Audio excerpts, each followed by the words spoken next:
had a huge penis to demonstrate his fertility. But I think he's holding a radar.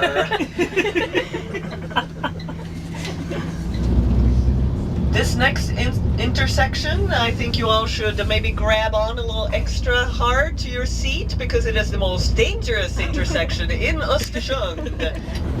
When the ice breaks up, it can sometimes be difficult for the ferry to get through, and the ice stays on the lake sometimes as late as early May, which it did the year of 1976, a very cold year.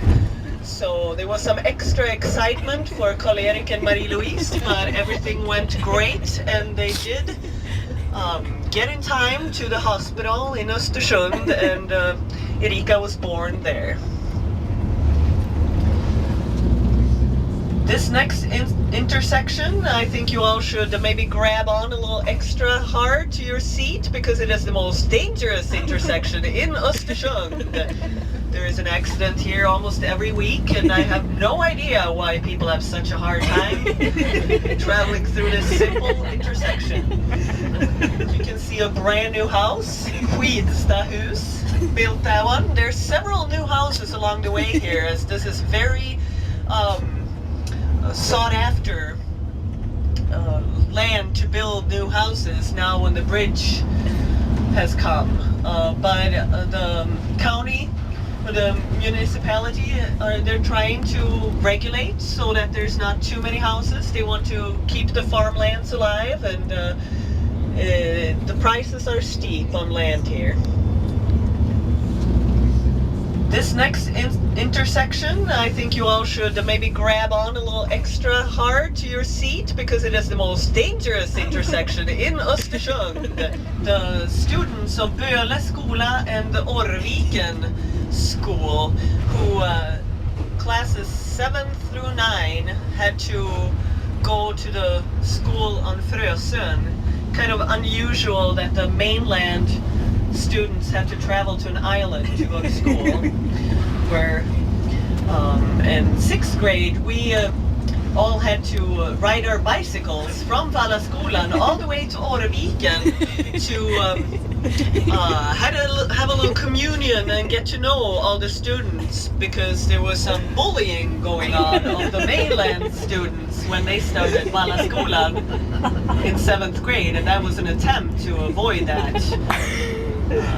I don't know how successful it was, but I think Erika and Andreas are an excellent example of how the mainland students and the island students can come together in love and serenity forever after.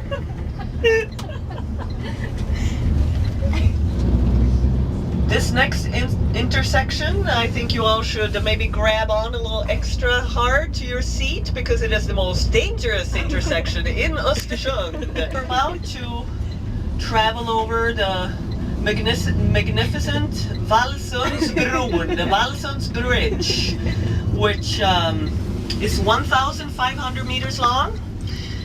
It is 18 meters at the highest point, so there's sailing boats can get through underneath, and it's the 6th longest bridge in Sweden. It was built 1998 after there was quite a lot of people who were opposed to building the bridge before. Now no one can remember why, but a lot of people were upset that it was built.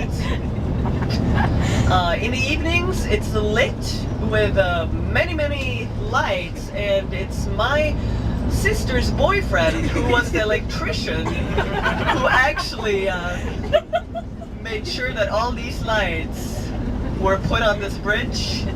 He spent weeks working on this bridge. But I think he's holding a radar. You can see people traveling on spark kick sleds and ice skates, and also by foot on the very popular little winter ice road for pedestrians called Medvinden. That'll be with the wind. Sometimes maybe gone with the wind. He was checking the tires on that vehicle.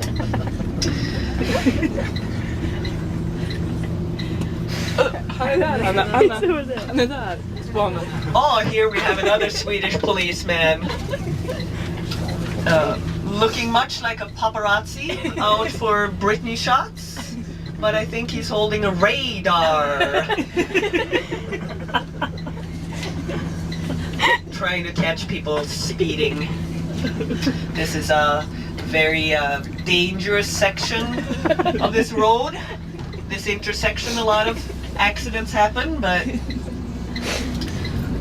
normally if we would have been going straight to town, we would have taken a right, but our kind bus driver will take us on a small tour of the island of Frösön, which was Erika's home for the most of her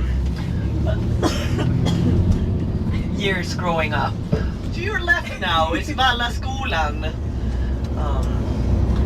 which is the school where Erika went 1st through 9th grade and where Andreas went 7th through 9th grade. Though Erika is 2 years older than Andreas, so she didn't pay much attention to him when she was in school.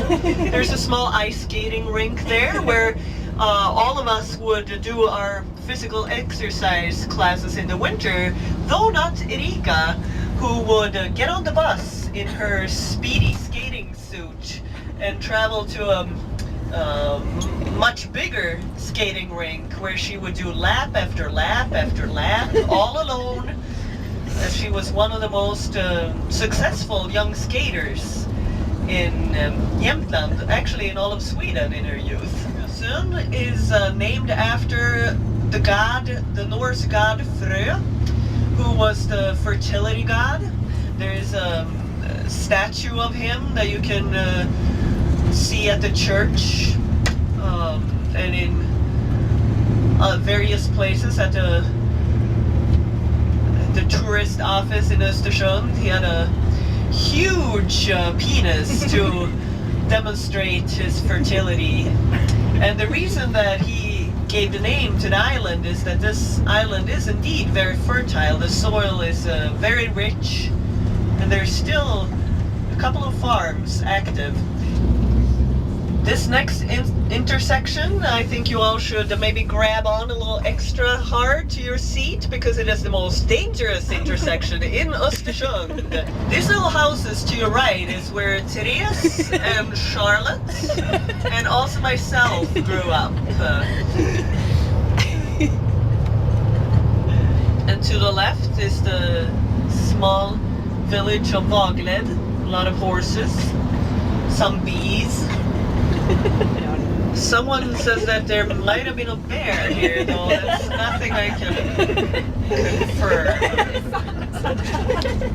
On the other side of that mountain, there was a infamous mental hospital where people were still living. When we were children, we would run around in the forests and we could hear people scream from inside.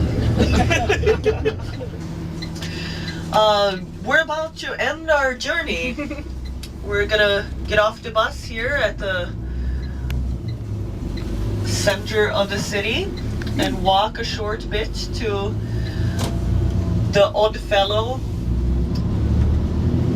place where we're going to have dinner and party. Erika has asked me to mention that it can be a good idea to bring some cash, as there is a bar after the dinner for those of you who want to drink more, and no credit or debit cards work there, so cash is your only option, but there's several money machines. One is located directly outside the Oddfellow party place. All right, this is the end of our journey. I want to thank you so much for listening to me, and hope you have a delightful evening.